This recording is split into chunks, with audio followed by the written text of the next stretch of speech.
Olá, olá! Espero que goste deste vídeo. Faça like e subscreva para receber mais vídeos como este. Muito obrigado. Que bom. Por este convite. Eu também tenho o prazer em tê-lo cá. Muito Vamos obrigado. conversar um pouquinho, Vamos. meu querido. Vamos lá. Vamos então conversar um pouquinho, Obrigado. saber da sua história. Portanto, tão jovem, já andou aí pelo mundo. É, Né? Ter aqui. alguns trabalhos e alguma dedicação também, fruto de anos de dedicação à música e sobretudo à canção tradicional de Lisboa, não é?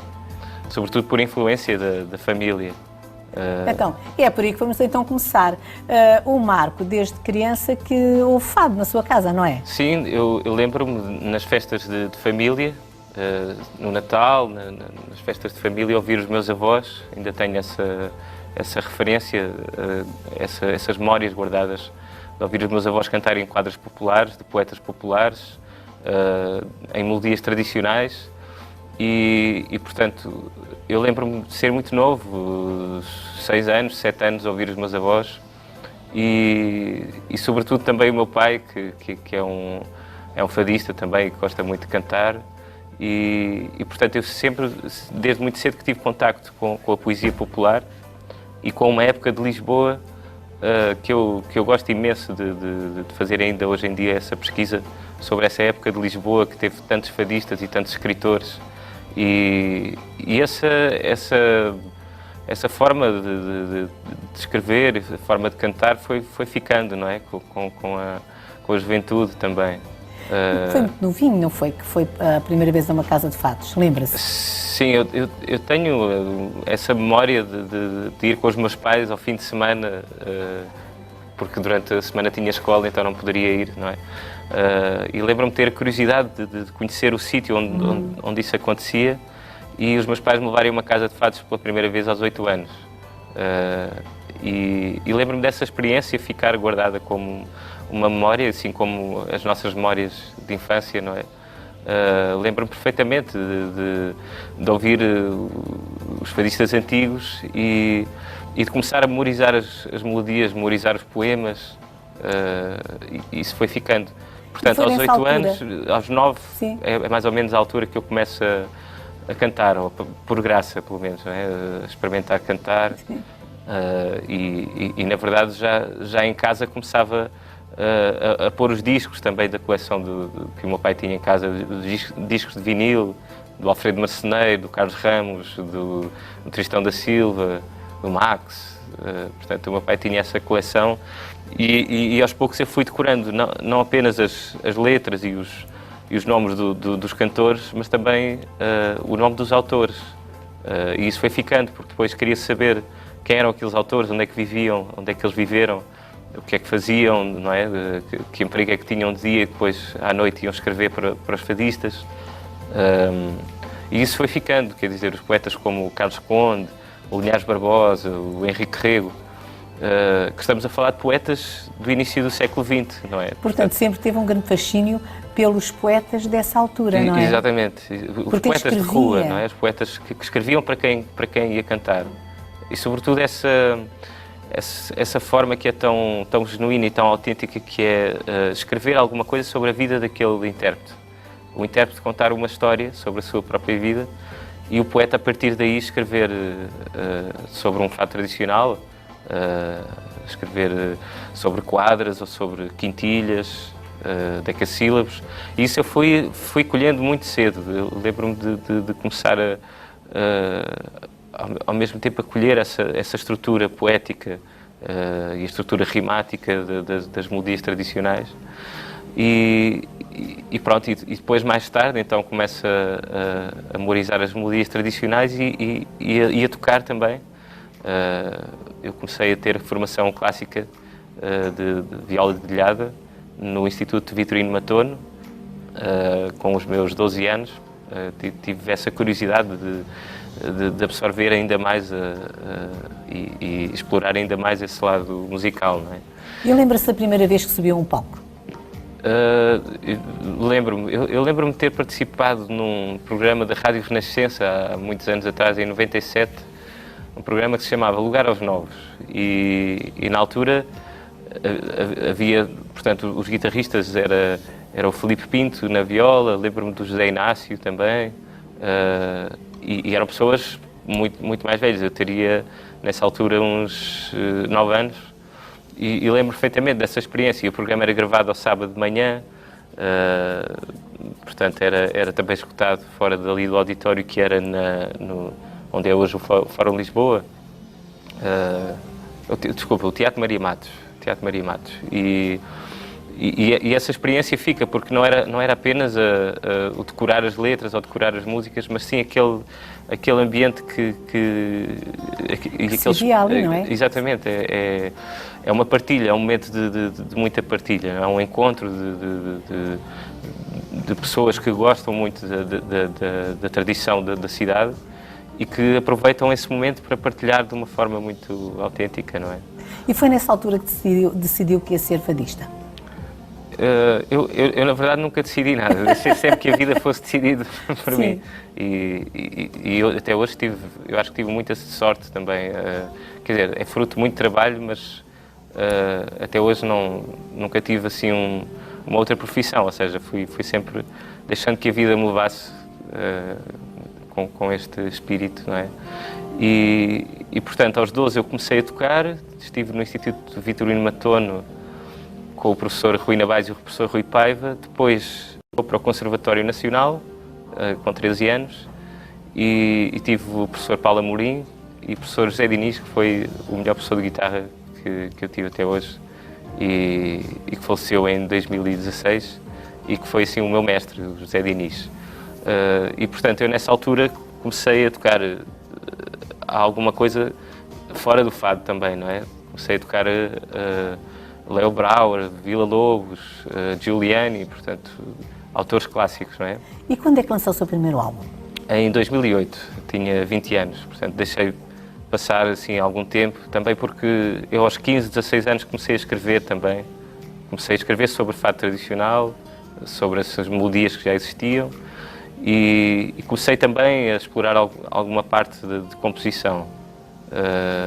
E, portanto, eu quis esperar um pouco ali até aos 18, 19 para poder então fazer uma recolha de todo o trabalho que já tinha feito até aí e também incluir algumas coisas originais já escritas por mim, não é? Então aos 20 anos lanço o primeiro álbum que se chama Retrato e pronto, e foi uma experiência enquanto intérprete, porque gravei muitas versões de fados tradicionais, que cantava o Alfredo Marceneiro, o Manuel de Almeida, e depois fui apresentando o disco nessa altura, fiz alguns concertos também. Nessa altura também acompanhava outros artistas como a Ana Moura, o Hélder Moutinho, que é um grande amigo também, o Ricardo Parreira, que é o guitarrista com quem eu toco assim há mais anos e com quem eu tenho uma grande cumplicidade, porque somos muito mais do que apenas pessoas que trabalham juntas, somos amigos, não é?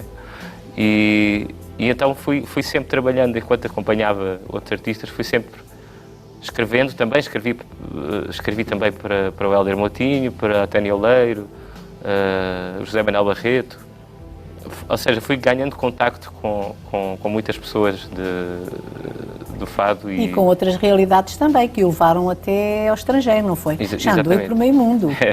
Diga lá por onde é que já andou, que nós gostávamos de saber.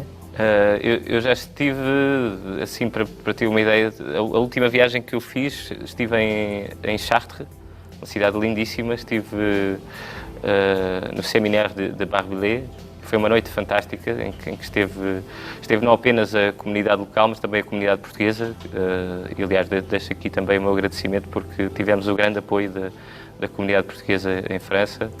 E isso é sempre uma coisa que é de valorizar, a comunidade que está sempre presente nos concertos quando nós estamos. E é sempre bem recebido. Muito bem, sempre muito bem recebido. E sempre que há muita saudade. Eu acho que sim, esse é um sentimento que quando estamos com a comunidade portuguesa nós sentimos que há uma certa nostalgia, não é? Basta cumprimentarmos para perceber que há uma certa nostalgia ainda presente.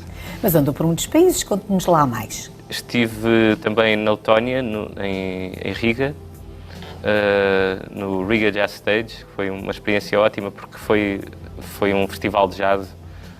Dinamarca também teve. Dinamarca, em Copenhaga, um concerto no final do ano passado, a solo. Letónia. em Verde no Atlantic Music Expo, que é um festival muito importante de música do mundo. Estive nos Estados Unidos também no ano passado, no final do ano passado, com a Tânia Oleiro, e fizemos uma digressão em Nova York. Devia ver. Estivemos também em Boston. Então foi fantástico. É mais fácil dizer onde não esteve do que onde esteve, não é? Estamos aqui. Na Rússia, como é que é na Rússia? Na Rússia nós fizemos uma viagem até Moscovo. Sim. E depois apanhámos um comboio até São Petersburgo. Muito bem. E fizemos essa viagem, foi fantástico. Os concertos foram maravilhosos porque, curiosamente, a Rússia, a Ucrânia e toda aquela zona, eles gostam muito da nossa música tradicional. E embora não percebendo as letras, conseguem sentir que há algo profundo quando cantamos, não é? E eu acho que, sobretudo, Portugal tem essa característica através da poesia, porque temos autores tão incríveis e como o Fernando Pessoa ou o Camões, não é? Temos toda essa lírica que vale a pena estudar e que vale a pena aprofundar. E eu acho que o fado também tem essa carga, não é? Essa carga poética, sobretudo poética, eu acho que mais do que musical. E muitas vezes é bom resgatar todos esses poetas e poder cantá-los também. Diga uma coisa, agora, mudando assim um bocadinho de assunto, já estive na casa da Madonna. Sim. Como é que foi isso? Em 2017, uma passagem de ano em Nova Iorque. Portanto, a Madonna tinha conhecido alguns músicos aqui em Lisboa, na temporada em que ela esteve cá, e então recebemos esse convite para atuar em casa dela, com uma festa informal, com amigos, com família. Portanto, na altura, eu penso que ela queria mostrar um pouco daquilo que estava a viver aqui em Lisboa, não é? Este meio musical e com esta multiculturalidade que existe hoje em dia em Lisboa. E foi uma experiência muito gratificante também, de poder conhecer uma estrela mundial, não é? E privar com ela, ao fim e ao cabo. Exatamente, e curiosamente até hoje consegui conhecer algumas das pessoas que eu mais admiro. Sim. Curiosamente, na Holanda, quando eu estive com a Marisa em 2014, se não estou em erro, conheci o Herbie Hancock. Muito bem. E foi fantástico, porque consegui estar com ele um pouco e conversar um pouco. Conheci também uma noite em Lisboa, na Maria da Moraria, o sítio onde eu toco, o Harvey Keitel. Muito bem. E realmente é fascinante como a música consegue trazer isto à nossa vida. Meu querido, e agora gostava de saber onde é que se encontra em Lisboa, para nós o podermos ouvir. A Maria da Moraria, que é no Largo da Severa. Maria da Moraria. Quando vierem cá já sabem. Maria da Moraria, para ver o nosso querido Marco. Sim. E há algum país para onde vá agora a seguir? Agora, curiosamente, estamos a trabalhar em França. Temos um concerto assim já previsto.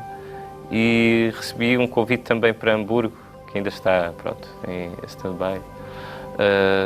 E agora estou a preparar o novo disco, agora durante o verão. E o que é que nós podemos ver? Ver aqui Sim, esperar agora neste disco? Este disco vai ser um disco de fado tradicional, com poemas meus e com poemas da Ana Sofia Paiva. E também vou resgatar alguns desses poetas, como o Henrique Rego, o Niás Barbosa, alguns poetas desta cidade que eu gosto muito. E portanto, vai ser um novo disco com algumas abordagens também, com novas composições. Que bom, que maravilha. Desejo-lhe maiores felicidades. E vai ser, com certeza,